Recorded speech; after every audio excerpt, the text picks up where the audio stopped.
লিখিত ৰূপত নাই, হয়তো নাই বাবে লিখিত ৰূপত যিদৰে বিস্তাৰ হ'ব লাগিছিল নহ'ল বাবে ক'ৰবাত আমি বীৰ চিলাৰায়কো বিশ্ব দৰবাৰলৈ লৈ যোৱাত ব্যৰ্থ হ'লোঁ নেকি?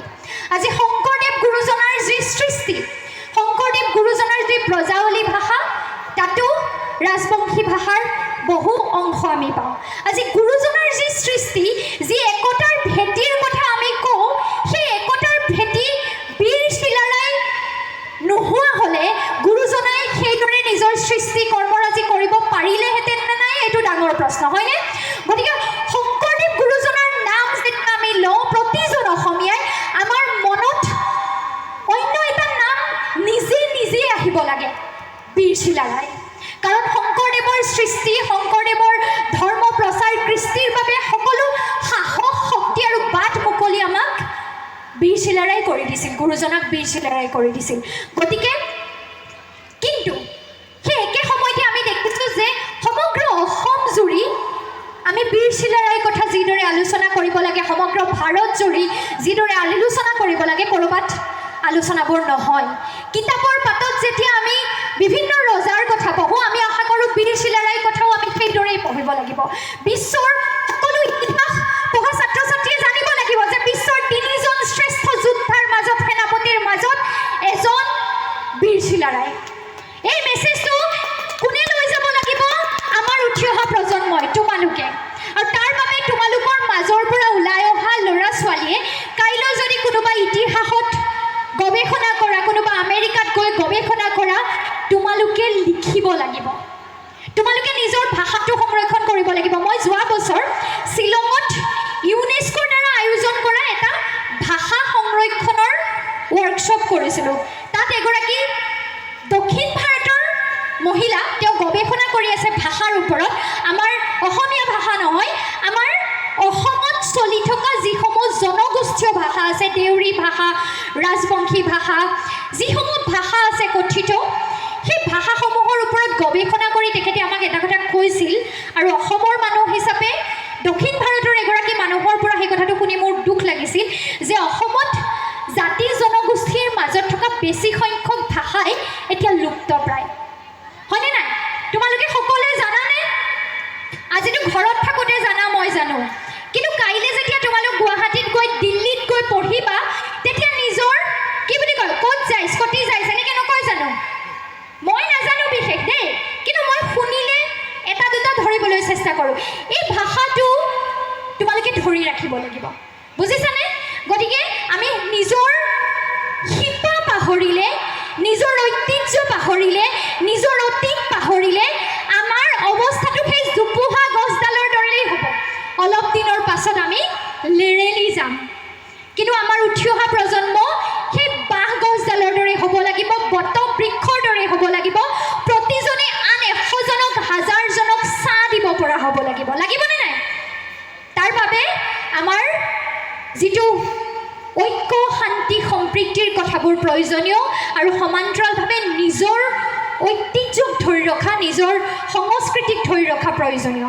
আজি যদি মোৰ দুখ লাগে কেতিয়াবা অসমীয়া ল'ৰা এটাই যেতিয়া কয় ঢোলটো বজাব নাজানো, শিকা নাই, কোনোদিন চাপৰটো মৰা নাই, মোৰ দুখ লাগে। ঠিক একেদৰে তোমালোকৰো দুখ লাগিব যদি তোমালোকে নিজৰ জনগোষ্ঠীয় নৃত্য এটা নাচিব নাজানা। সম্পূৰ্ণৰূপে নাচ নানাচিবও পাৰা, হয়নে?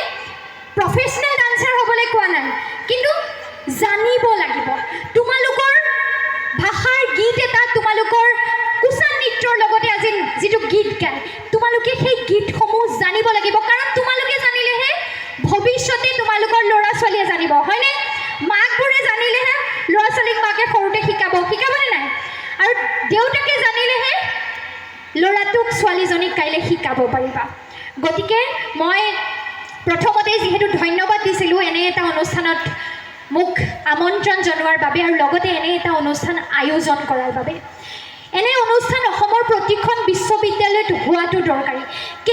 কেইজনমানেই ছাত্ৰ ছাত্ৰী থাকক লাগিলে, আজি হয়তো গুৱাহাটী বিশ্ববিদ্যালয়ত, কটন বিশ্ববিদ্যালয়ত, তেজপুৰ বিশ্ববিদ্যালয়ত বহুত নাথাকিব পাৰে, কিন্তু তেওঁলোকক সমন্বিত কৰি, তেওঁলোকক গোটাই, তেওঁলোকক নিজৰ ভাষাটোৰ বিষয়ে, সাহিত্য সংস্কৃতিৰ বিষয়ে জনোৱাটো খুব দৰকাৰী।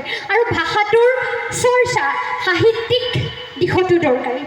নহ'লে এনেকুৱা হৈছে যে কথিত ভাষা কিন্তু মুখে মুখে লোপ পাই সময়ত গৈ থাকে। আমি দেখিছোঁ যে কোনোবা এটা প্ৰজন্মই এঘৰত কোনোবা এটাই ক'বলৈ নোলোৱাৰ লগে লগে উত্তৰ প্ৰজন্মই সেই কথাটো নিশিকে।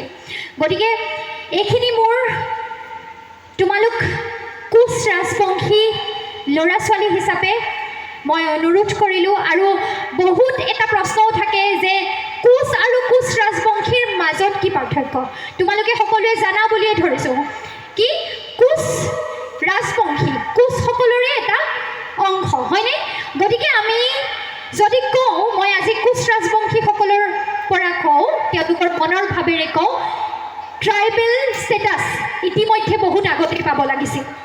আজি দাবী কৰি ৰাজপাথলৈ যোৱাৰ প্ৰয়োজন থাকিবই নালাগিছিল, কাৰণ অতীজত হৈ যোৱা ভেদাভেদ বহু সময়ত সমাজত তেওঁলোকে অনুভৱ কৰা যিখিনি পাৰ্থক্য, যে একেখন মঞ্চত বহিবলৈ পোৱা নাযায়, একেলগত বহি এসাঁজ খাবলৈ পোৱা নাযায়, সেই পাৰ্থক্যবোৰৰ বাবেই বহু সময়ত উপাধি সলনি কৰিব লগা হ'ল, কোচ পৰা কোচ ৰাজবংশী হ'ব লগা হ'ল। কিন্তু আজিৰ দিনটোত অসমৰ যিসকল জনগোষ্ঠীয়ে আজি জনগোষ্ঠী ষ্টেটাছ বিচাৰি থাকিব লগা হৈছে, ST ষ্টেটাছ বিচাৰি থাকিব লগা হৈছে, সেই সকলো জনগোষ্ঠীয়ে ষ্টেটাছ পোৱাটো আমাৰ বাবে অসমৰ বৃহত্তৰ স্বাৰ্থৰ খাতিৰত আটাইতকৈ প্ৰয়োজনীয়।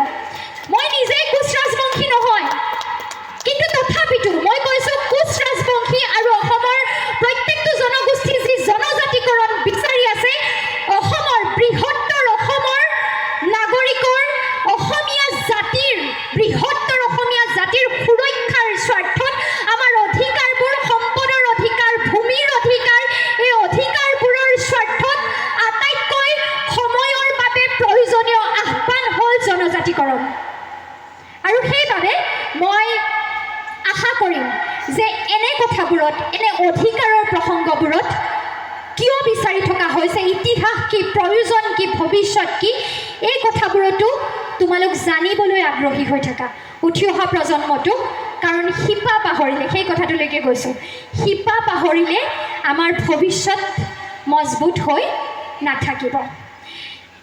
ইয়াৰ পাছত মই এয়া ক'লোঁ জাতি জনগোষ্ঠী আৰু আমাৰ সংস্কৃতিৰ কথা। আৰু এতিয়া মই দুটামান সৰু সৰু কথা কৈ তোমালোকক মোৰ বক্তব্য সামৰণি মাৰিম। এই যে তোমালোকৰ সকলোৰে এটা সপোন আছে বুলি কৈছোঁ